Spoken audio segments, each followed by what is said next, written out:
Where the devil should this Romeo be? Came he not home tonight? Not to his father's, I spoke with his man. Why, that same pale, hard-hearted wench, that Rosaline, torments him so that he will sure run mad. Tybalt, the kinsman to old Capulet, hath sent a letter to his father's house. A challenge on my life? Romeo will answer it. Any man that can write may answer a letter. Nay, he will answer the letter's master how he dares being dared. Alas, poor Romeo, he is already dead, stabbed with a white wench's black eye and run through with the ear with a love song, the very pin of his heart cleft with the blind boy's butt shaft, and he is a man to encounter Tybalt. Why, what is Tybalt? More than Prince of Cats, oh, he's the courageous captain of compliments. He fights as you sing prick song, keeps time, distance, and proportion. He rests his minim rests, 1, 2, and the third in your bosom, the very butcher of a silk button, a duliest, a gentleman, of the very first house, of the very first and second cause. Ah, the immortal passoda, the punto de verso, the hey! The what? The pox of such antic lisping affect phantasms. These new tuners of accent, by Jesus, a very good blade, a very tall man, a very good whore.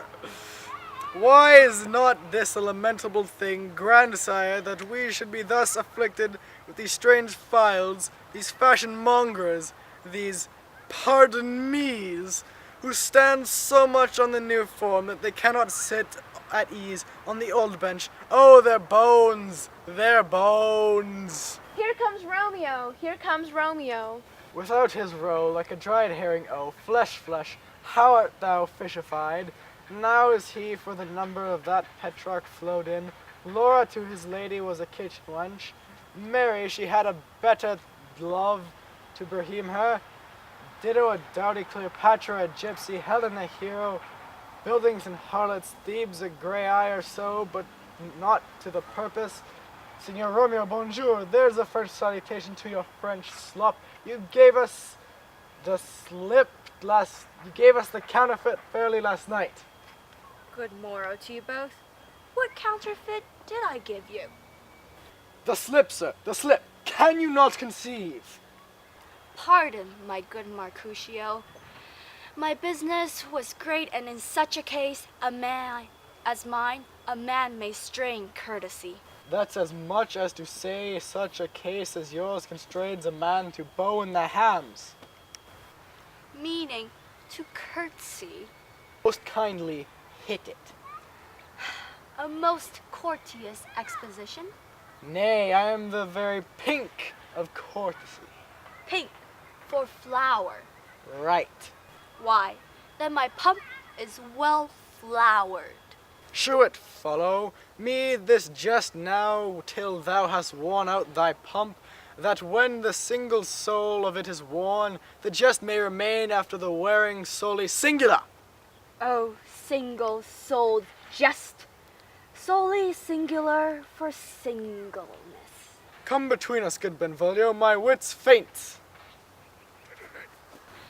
Switch and spurs, or I'll cry a match.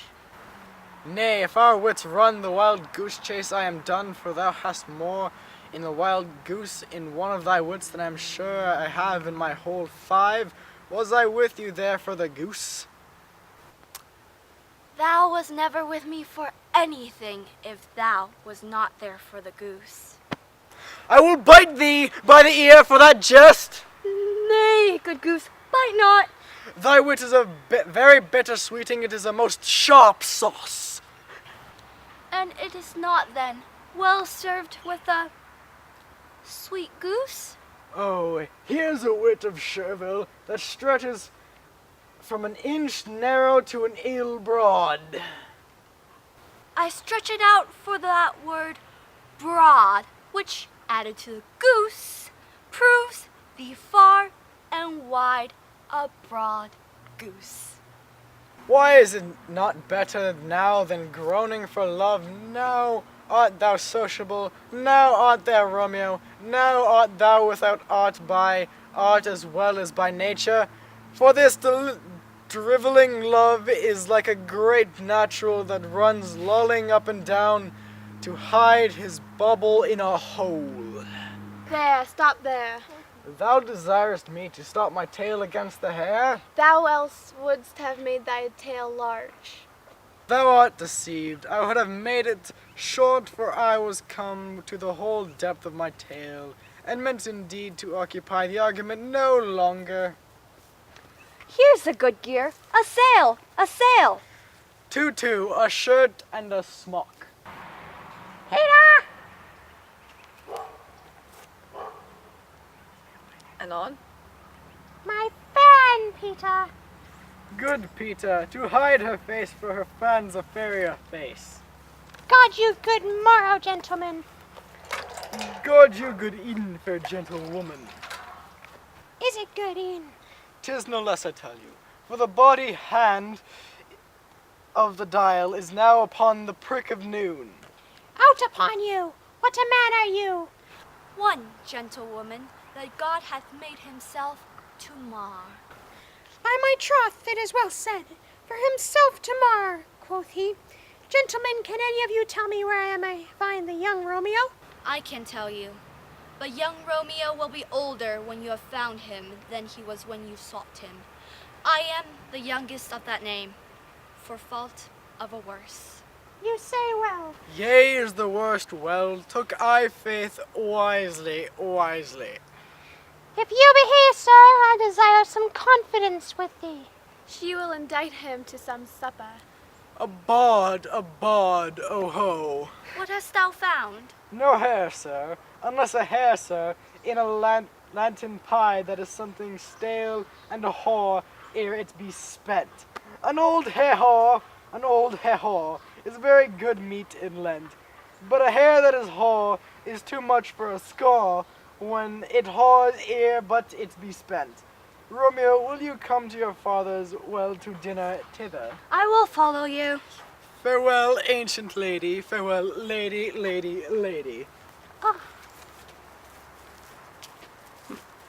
I pray you, sir, what saucy merchant was this that was so full of his ropery? A gentleman, sir, that loves to hear himself speak, and will speak more in a minute than he will stand in a month.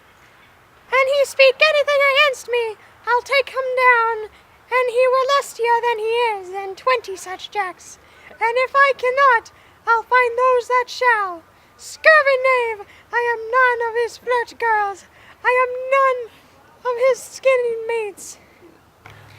And thou must stand by to and suffer every knave to use me at his pleasure. I saw no man use you at his pleasure. If I had, my weapon should have been quickly out, I warrant you. I dare draw as soon as another man, as I see occasion in a good quarrel and the law on my side. Now afore God, I am so vexed that every part of me quivers. Scurvy knave, pray you, sir, a word, and as I told you, my young lady bid me inquire you out. What she bid me say, I will keep to myself. But first let me tell you, if you should lead her in a fool's paradise, as they say, it were a very gross kind of behavior, as they say. For the gentlewoman is young, and therefore, if you should deal double with her, truly it were an ill thing to be offended to any gentlewoman, and very weak dealing. Nurse, commend me to thy lady and the mistress. I protest unto thee. Good heart! And I faith I will tell her as much. Lord, she will be a joyful woman. What wilt thou tell her, nurse? Thou dost not mark me. I will tell her, sir, that you do protest, which as I take it, is a gentlemanlike offer. Bid her devise some means to come to her shrift this afternoon, and there she shall at Friar Lawrence's cell be shrived and married. Here is for the pains. No, truly, sir, not a penny. No, go to, I say you shall. This afternoon, sir? Well, she shall be there. And stay, good nurse, behind the abbey wall. Within this hour my man shall be thee, and bring thee cords made like a tackle stair, which to the high topgallant of my joy must be my convey of the secret night. Farewell, be trusty, and I'll quit thy pain. Farewell, commend me to the mistress. Now, God in heaven bless thee, hark you, sir. What sayest thou, my dear nurse? Is your man's secret? Did he ne'er say, two may keep counsel, putting one away? Worry thee, my man's as true as steel. Well, sir, my mistress is the sweetest lady. Lord, Lord, when she 'twas a little prating thing. Oh, there is a nobleman in town, one Paris, that would fain lay knife aboard.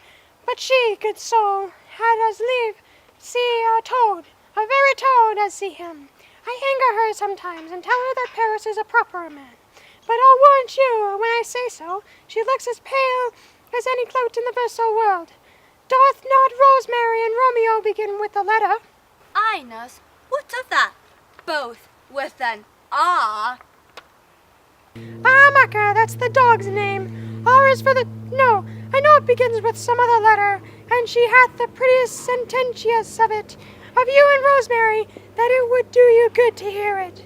Commend me to thy lady, nurse. Aye, 1,000 times. And on? Before and apace.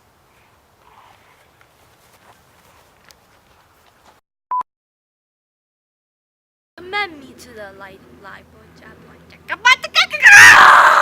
Now, scurvy knave, I am none of his flirt girls. I am none of his skate. What is your problems?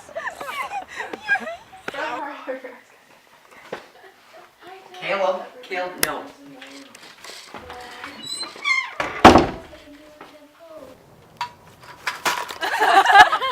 Perfect ending.